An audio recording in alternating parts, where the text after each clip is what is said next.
हमारी संस्कृति, हमारे संस्कार सदा रहें हमारे साथ। सब्सक्राइब करें तिलक। बड़ी उदारता से, बड़ी सत्यवादी बनकर, क्या सोचकर आपने कहा था? मांगो, क्या मांगती हो? जो चाहे मांगो। मेरे दो वरदान आपके पास धरोहर स्वरूप थे, सो मैंने जो मनचाहा मांग लिया। यदि आप ना देना चाहें तो मत दीजिए, तोड़ दीजिए अपना वचन। सारे संसार में आपका ही अपयश फैलेगा। फिर धर्म और सत्य का नाम अपनी जिह्वा पर कभी मत लाइएगा।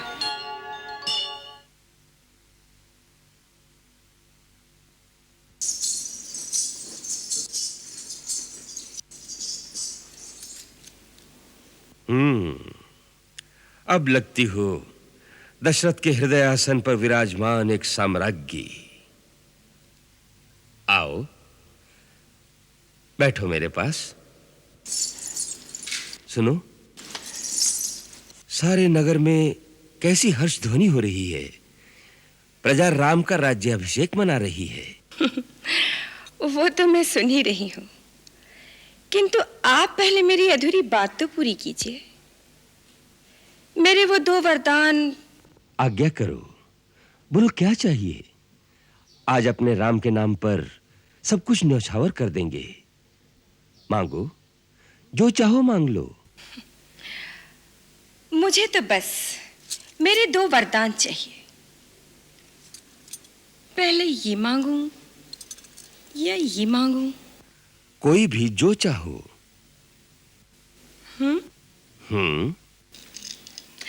आप ही बताइए।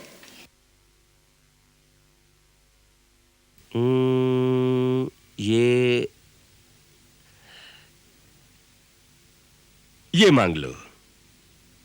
मांगूं? हाँ हाँ। मेरा ये वरदान कहता है, अयोध्या का राज मेरे पुत्र भरत को मिले, राम को नहीं। क्या? भरत को? हाँ महाराज, भरत को। और दूसरा वरदान, राम को 14 वर्ष के लिए वनवास। क्या? राम को वनवास? हाँ महाराज, 14 वर्ष तक राम तपस्वी की तरह मुनि वेश में वन में रहे। उनका किसी भी नगर में जाना वर्जित हो।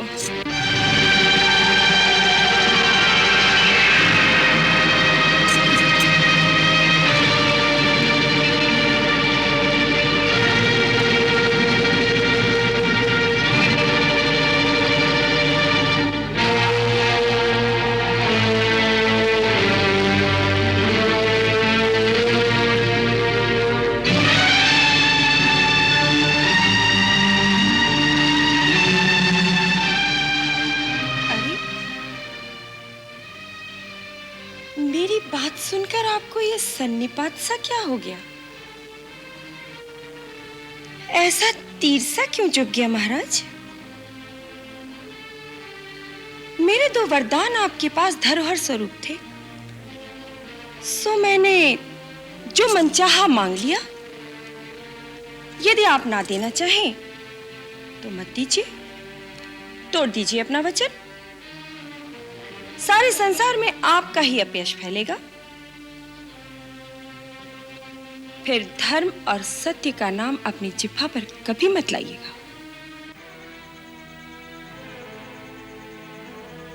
कह गई। जानती हो तुम क्या मांग रही हो? भली भांति जानती हूं महाराज, मैं क्या मांग रही हूं।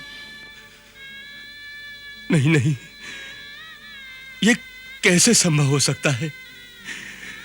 ये वर मैं कैसे दे सकता हूं? बड़ी उदारता से, बड़ी सत्यवादी बनकर, क्या सोचकर आपने कहा था? मांगो, क्या मांगती हो? जो चाहे मांगो। क्या सोचा था आपने? कि ये भोली भाली कैकेयी थोड़ा सा चना चबेना मांगेगी। अरे मैं एक राजा की पुत्री हूं, एक राजा की धर्मपत्नी हूं। एक राज्य से भी भला कम क्या मांग सकती हूं? ये नहीं सोचा था आपने? सोचना चाहिए था, पर सोचा नहीं।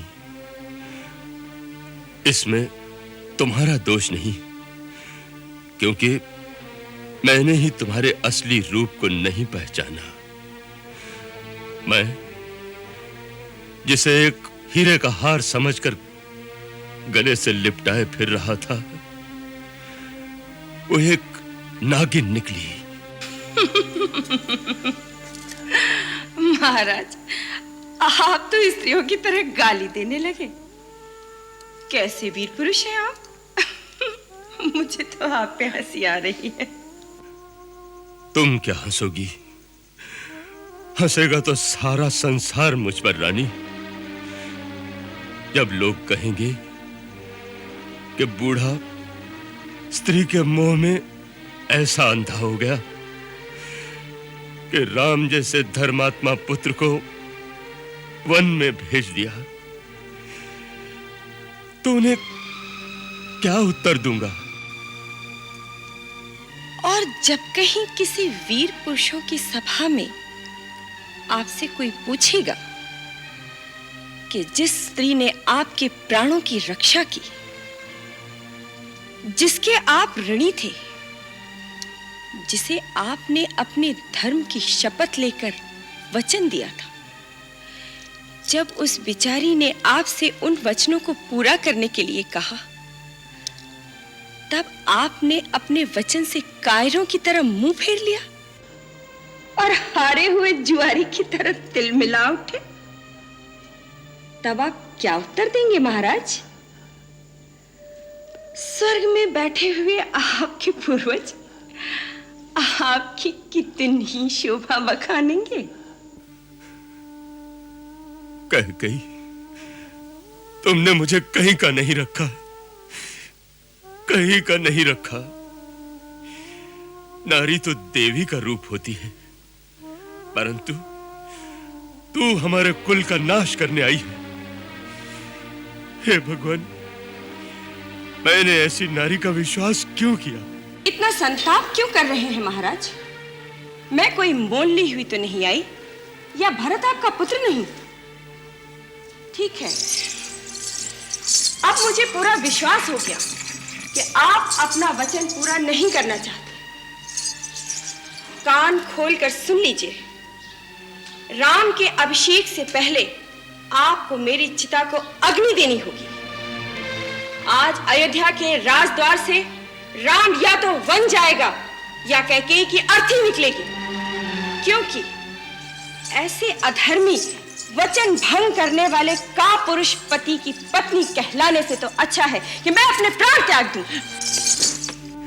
ऐसे कठोर वचन मुंह से ना निकालो प्रिय। किसने तुम्हारे मन में ऐसी दुर्भावना पैदा कर दी? किसने हमारे प्रेम और विश्वास में यह विष घोला है? भरत और राम तो मेरी दो आंखें हैं। तुम भरत को राज्य देना चाहती हो तो मुझे स्वीकार है। मेरे राम को राज्य का लोभ नहीं है। उसने तो राज्यसभा में भी इनकार कर दिया था। भरत यदि राजा बनना चाहे तो मैं सवेरे ही भरत शत्रुघ्न को बुलवा लूंगा। दूसरी लगन शोध कर भरत को राज्य दे दिया जाएगा। परंतु राम को वनवास देने की बात अपने मन से निकाल दे। अपना दूसरा वरदान वापस ले ले रानी, वापस ले ले। नहीं महाराज, ऐसा कदापि नहीं हो सकता। यदि आपको देने हैं तो दोनों वचन देने होंगे। मैं आज ही राम को वन जाते हुए देखना चाहती हूं।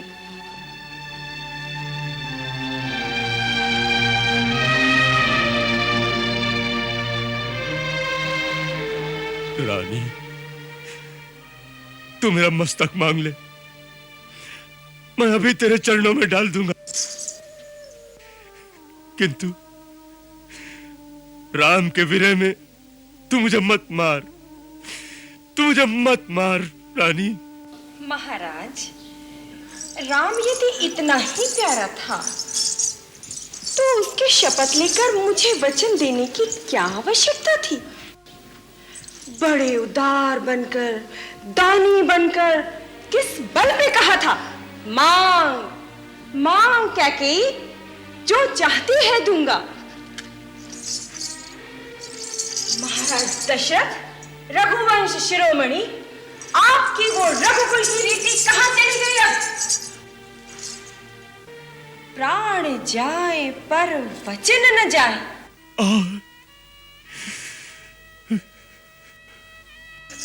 क्या वो झूठा थोथा प्रलाप था, अनर्गल बातें थी, वो सब मिथ्या थी, झूठ था, या आपका रचाया हुआ प्रपंच था? उत्तर दीजिए।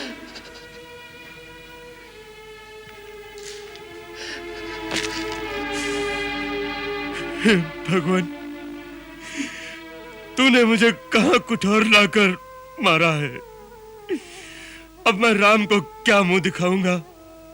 किस मुंह से कहूंगा कि राम, तू अब राज्य का अधिकारी नहीं रहा? हे राम,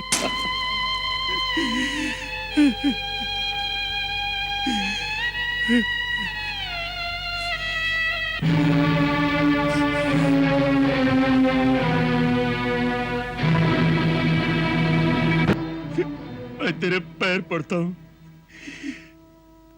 तुझे हाथ जोड़ता हूं। रानी, रानी, थोड़ा सोच, थोड़ा विचार कर। तेरे मन की ममता, नारी हृदय की कोमलता कहां गई? तूने राम को सदा सगी मां से बढ़कर प्यार किया है, और राम ने भी तुझमें और अपनी मां में कोई भी अंतर नहीं रखा। देख देख, अंत में तू बहुत बड़े कलंक की भागी बनेगी। मैं तेरे हाथ जोड़ता हूं, ये कुटिल कठोर विचार मन से निकाल दे। मैं तेरे पैर पड़ता हूं, तेरे पैर पड़ता हूं। अब अधिक प्रपंच मत कीजिए महाराज। धर्म हो या अधर्म, यश मिले या अपयश, मैं मेरे भरत की सौगंध खाकर कहती हूँ, राम को वन में भेजने के सिवाय मैं किसी और वर से संतुष्ट नहीं हो सकती। फिर ये प्राण नहीं रहेंगे। अरे निर्दयी, निष्ठुर, सूर्य के बिना ये संसार रह सकता है, जल के बिना मछली रह सकती है, किंतु राम के बिना दशरथ के प्राण नहीं रह सकते। तो तोड़ दीजिए अपना वचन। आप उन रघुवंशियों में से नहीं हैं जिन्होंने अपना वचन निभाने के लिए अपने प्राणों की आहुति दे डाली। एक पंछी के प्राण बचाने के लिए अपनी बोटी बोटी कटवा दी। आप उन रघुवंशियों में से तो है नहीं, आप तो रघुवंश के कलंक हैं, कलंक। कैकेयी, जीवन भर के प्रेम का अंत इस प्रकार करेगी? देख देख, तेरा ये त्रियाहट तेरा ही सर्वनाश कर डालेगा, तेरा ही सर्वनाश कर डालेगा। हो जाए सर्वनाश, आ जाए महाप्रलय, किंतु राम अवश्य बन जाएगा। अरे हत्यारी, कुलघातनी, ये तू नहीं बोल रही है, ये दशरथ का काल बोल रहा है, दशरथ का काल बोल रहा है, दशरथ का काल बोल रहा है।